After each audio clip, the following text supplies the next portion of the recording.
Afflux massif des réfugiés centrafricains dans le territoire de Bosso-Bolo, dans le nord Ubangui. Ils sont plus de 15 000 à fuir la misère et l'insécurité. Le territoire se trouve débordé par cette arrivée et lance un cri d'alarme auprès des autorités nationales. Et au Niger, le gouvernement a décrété 48 heures de deuil national sur toute l'étendue du territoire national après avoir donné le dernier bilan de l'attaque djihadiste de mardi. Les autorités ont confirmé la mort de 69 personnes, parmi lesquelles le maire de Bani Bangou. En sport, éliminatoire de la Coupe du Monde Qatar 2022, Raoul Hector Cooper a présenté la liste de 22 sélectionnés pour le match de 5e et 6e journée. Le rassemblement de nos joueurs se fera à Dar es Salaam pour le match contre la Tanzanie. Très heureux de vous retrouver pour la présentation de cette édition du journal. À la une, plus de 15 000 réfugiés centrafricains sont arrivés à Bosso-Bolo, territoire situé en province du Nord Ubangui, dans la partie nord-ouest de la République démocratique du Congo. Ces réfugiés ont fui les derniers affrontements entre les forces armées centrafricaines FACA et les combattants du groupe rebelle Seleka dans la ville de Kwango, en République centrafricaine. L'administrateur du territoire de Bosso-Bolo, qui dit être débordé par la situation, appelle à l'implication urgente des autorités de la RDC, y compris des humanitaires, pour venir en aide à ces réfugiés. Et l'armée a annoncé avoir neutralisé le commandant adjoint du groupe Mai Mai Baraka dans le groupement Malio en territoire de Béni et 6 rebelles ADF près de la rivière Maïa et Talia. La nouvelle est rapportée à la presse dans la région par le porte-parole militaire du secteur opérationnel Sokola 1 Grand Nord qui est en ligne avec nous. Bonjour mon capitaine, qu'est-ce qui s'est-il passé exactement et l'armée est-elle à même d'établir un bilan définitif à l'heure actuelle? Bonjour, journaliste. Écoutez, la scène s'est déroulée d'abord sur 2 sites totalement différents. Donc, le premier site, c'est dans le Bachou, la chefferie de Bachou, précisément au village Roara, où nos forces ont lancé un assaut sur un mouvement du commandant Baraka. Et ce mouvement a été conduit par le numéro 2 du mouvement Baraka, M. Kambale Muchunga. Et après les affrontements, nous avons pris la tendance sur l'ennemi et ont réussi à neutraliser d'abord le commandant qui commandait ses troupes, M. Kambale Muchunga, et ses 4 gardes. Nous avons réussi à récupérer 3 armes de guerre de type AK-47. Alors, très loin de là, nous sommes dans le territoire de Béni, précisément au niveau entre rivières Maïa et Talia. Il y avait eu offensive ce matin, c'est encore en cours entre les terroristes ADF-MTM et nos forces loyalistes. Et au moment où je vous parle, j'ai l'honneur de vous dire que nous avons réussi à neutraliser 6 combattants ADF-MTM. Nous avons récupéré 3 armes AK-47 et une arme d'appui de type RPG-7.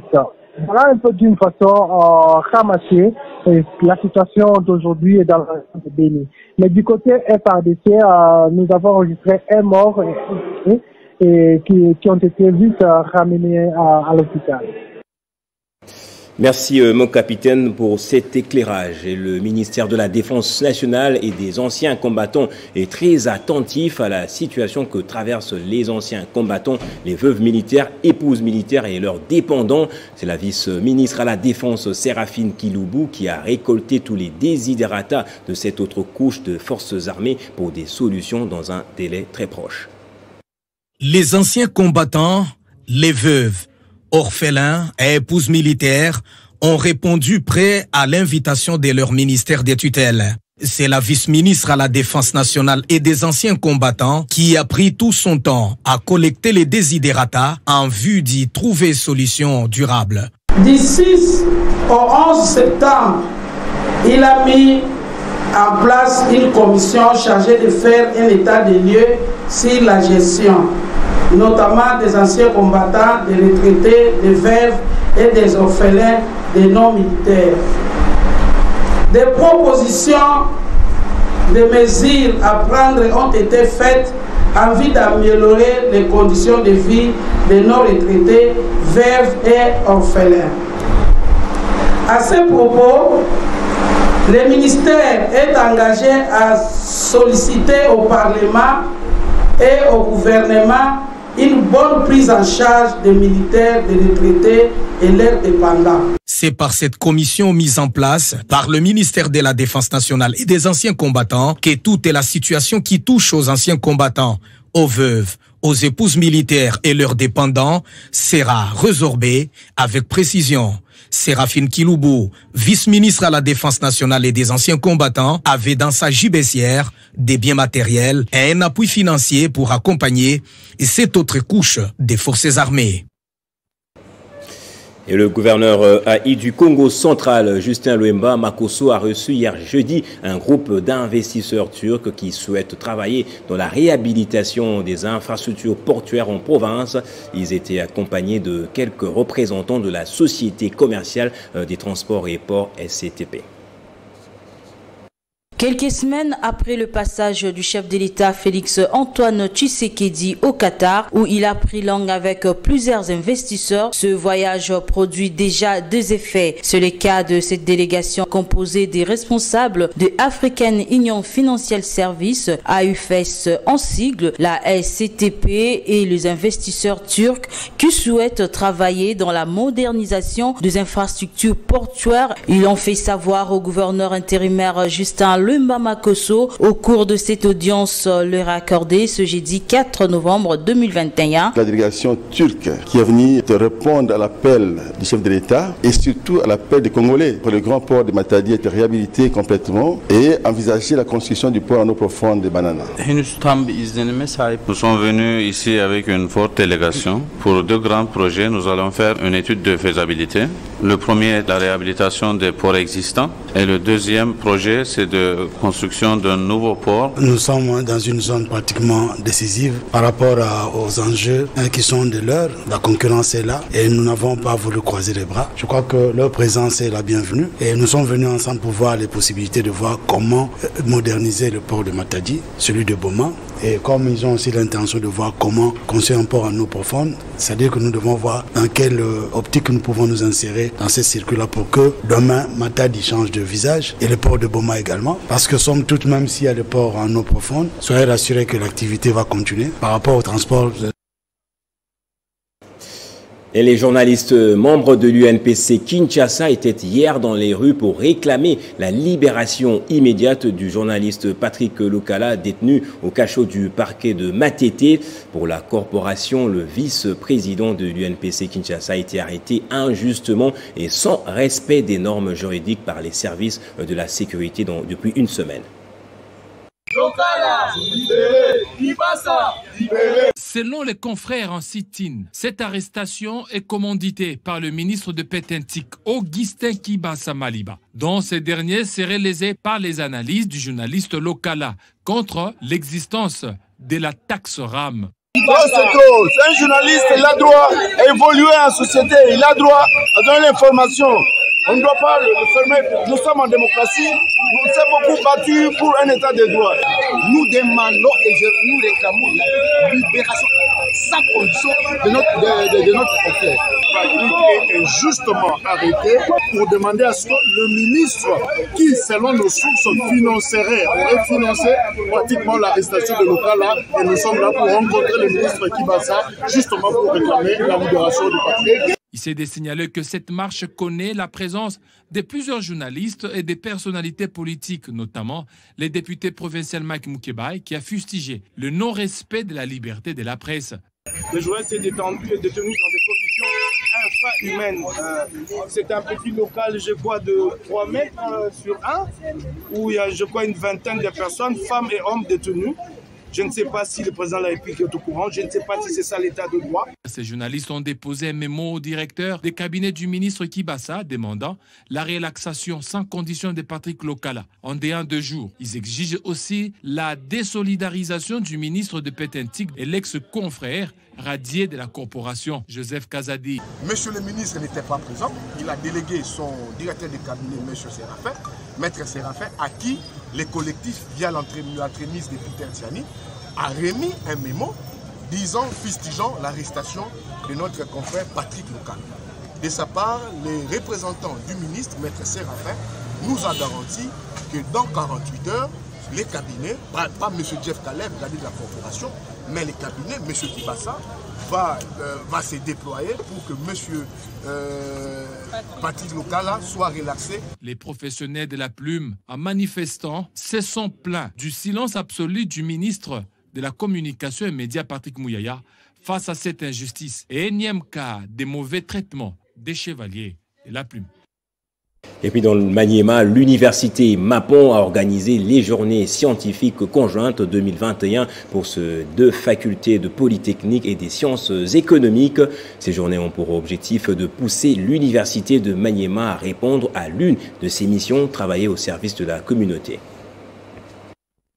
Pendant 2 jours, les participants, notamment les élus, les forces vives politiques, les miniers, les partenaires au développement et les scientifiques venus de tous les horizons de la RDC ont réfléchi autour de plusieurs défis qui bloquent le développement de la province du Maniema. En ligne ou en présentiel, 45 intervenants du secteur public, privé et des chercheurs de tous bords ont orienté leur communication sur les défis, état des lieux et perspectives dans les 4 axes de la vie des populations, notamment l'éducation et la santé, énergie, eau et connexion, au réseau, la politique, l'économie, transport, la recherche innovante, l'environnement et le développement.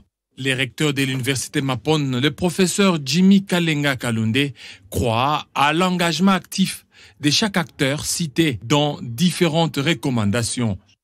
Nous croyons fermement que chaque acteur cité dans les différentes recommandations jouera activement son rôle, vu que les échanges ont montré que tous les Maniémiens aiment leur province et désirent voir son développement.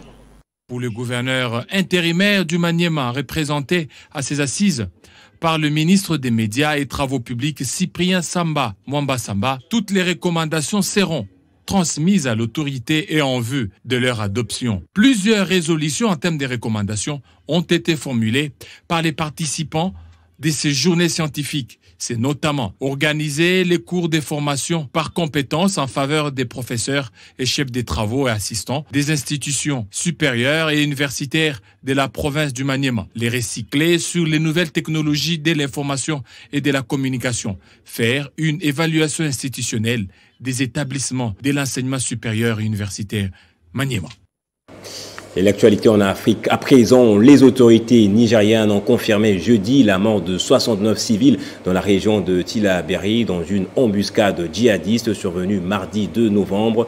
Parmi les victimes figure le maire de Bani Bangou. Un deuil national de 48 heures est décrété sur toute l'étendue du territoire. Selon le gouvernement nigérien, ce mardi 2 novembre, vers 9h30, les maires de la commune de Banimbangu, en déplacement avec une délégation des ressortissants de la dite commune, sont tombés dans une embuscade tendue par des bandits armés non autrement identifiés, a indiqué un communiqué du ministère de l'Intérieur diffusé jeudi soir à la télévision publique. Le bilan provisoire de l'attaque fait état de 69 morts, dont le maire et 15 rescapés, a ajouté la même source, soulignant qu'une vaste opération de ratissage a été engagée dans la zone. Le communiqué a indiqué qu'un deuil national de 48 heures avait été décrété à partir de ce vendredi. Un peu plus tôt dans la journée, plusieurs médias nigériens et étrangers avaient rapporté l'attaque. Citant des sources locales, certains médias ont indiqué que les civils tués seraient des membres d'une milice locale d'autodéfense de retour d'une poursuite engagée contre des hommes armés non autrement identifiés ayant attaqué des villages. Le département des Bani Bangou est situé dans la région des Tillabéri, dans l'ouest du pays, près de la frontière malienne. Au moins 37 autres civils ont été tués dans le même département par des hommes armés non identifiés en août dernier. Depuis 2017, il y a des attaques attribuées aux groupes terroristes opérant dans le nord du Mali, auxquels la région de Tillabéri fait face. Dans le but de circonscrire ces attaques, le gouvernement nigérien a placé toute la région en état d'urgence. Et on termine en sport, éliminatoire de la Coupe du Monde Qatar 2022. 26 léopards sont sélectionnés par Raoul Hector Cooper pour les matchs de 5e et 6e journée, respectivement face à la Tanzanie et le Bénin le 16 et le 11 novembre prochain. Le rassemblement des léopards se fera directement à Dar es Salaam pour le match contre le Taïfa.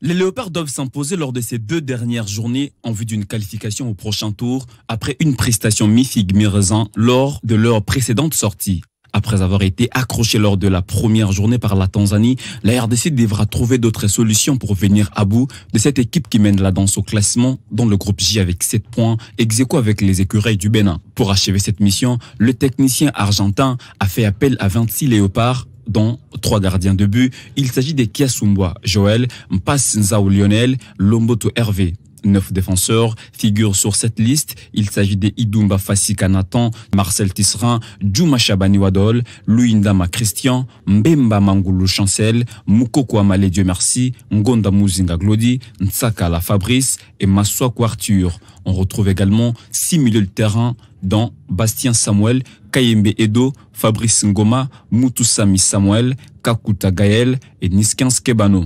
Et comme attaquant, nous avons Akolo Ababa Shadrach, Bakambu Cédric, Ngandou Kayamba Joël, Malangongi Taben, Mbokani Bezoa Dieu Merci, Mouleka Kianvubu Jackson, Bolassi Yala Yannick et Muzungu Shadrach. Selon les programmes tracés par la Fédération congolaise de football association, la délégation de Kinshasa avec les sélectionneurs adjoints Daoula Lupembe quittera Kinshasa samedi 6 novembre vers 1h30 pour Dar es Salaam et le match contre la Tanzanie se jouera le 11 novembre à 16h.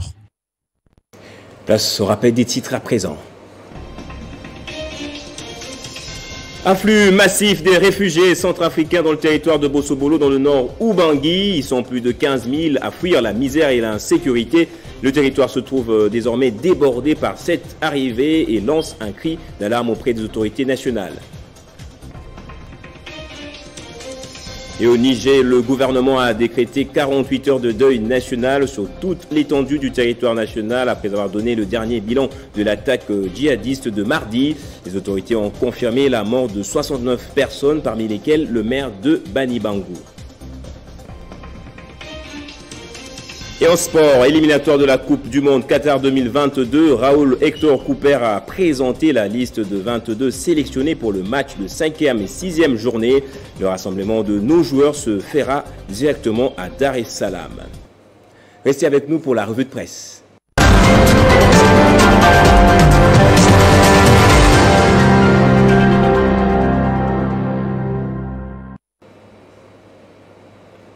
Et voilà, c'est une présentation signée Christian Kalonji qui me rejoint déjà de l'autre côté du studio. Bonjour et bienvenue à vous Christian. Bonjour Gaëtan Kouabouranzi, bonjour également à tous ceux qui nous suivent de partout dans le monde grâce à Télé 50. À la une de votre revue de presse, affaire Kalev Mutondo en justice, ses avocats plaident pour le classement sans suite du dossier. Évidemment Gaëtan, c'est dans une requête datée du 2 novembre dernier que les avocats de l'ancien administrateur général de l'Agence nationale de renseignement ANER ont fait remarquer au parquet général pris la cour d'appel de Kinshasa-Gombe que la majorité des plaignants ne répondent plus aux audiences fixées, rapporte le quotidien La Prospérité. Au décompte, selon eux, sur une dizaine d'audiences convoquées, Jean-Claude Mouyambo et consorts sont restés longtemps invisibles. À l'analyse de cette attitude, les avocats de M. Kalev évoquent un désistement. À en croire Forum des As, les défenseurs de Kalev Mutondo qui dénoncent l'absentéisme des plaignants plaident justement pour le classement sans suite du dossier. Pour rappel, Gaëtan Kouabouranzi, c'est depuis le 11 mars dernier que le procureur général pris la cour d'appel de Kinshasa avait justement lancé un avis de recherche contre l'ancien administrateur de l'ANER. Et puis également à la une de votre revue de presse, plus de 15 000 réfugiés centrafricains en difficulté dans la province du Nord Ubangui. Effectivement, Gaëtan, d'après des sources locales, en 17 jours seulement, près de 15 000 nouveaux réfugiés centrafricains ont été enregistrés sur le sol congolais, précisément dans la province du Nord Ubangui, note Zumeko. Cette vague de nouveaux arrivants centrafricains a été signalée dans le territoire de Bossobolo, à environ 200 km de la ville de Guadeloupe, précise ce média en ligne. Selon l'administrateur du territoire, ce mouvement massif vers le territoire congolais est causé par le dernier affrontement aux alentours de la ville de Kwango en République centrafricaine entre les forces loyalistes et les rebelles de Seleka. Face à l'afflux des réfugiés, pointe voaafrique.com, l'administrateur du territoire sollicite l'implication urgente des autorités et des partenaires humanitaires en faveur de ces réfugiés, ajoutant, je cite, « Nos populations sont déjà débordées par les premières vagues qui étaient arrivées et maintenant d'autres s'ajoutent. La prise en charge, la survie est vraiment menacée », a-t-il fait savoir. Et pour terminer, insécurité en Éthiopie, Washington a dépêché un émissaire dans le pays pour tenter de désamorcer la crise.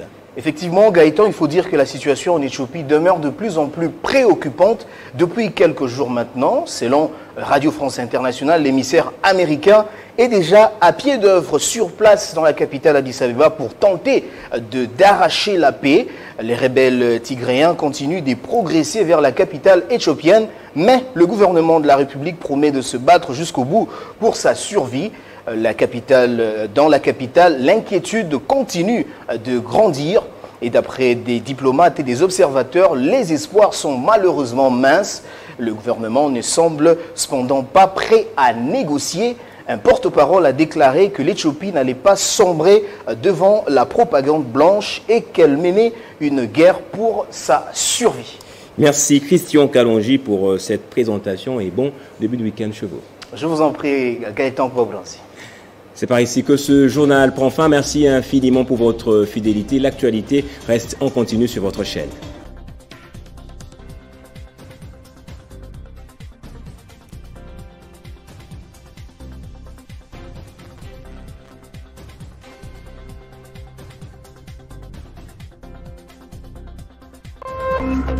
Téléchargez les infos Télé 50 sur www.télé50.cd.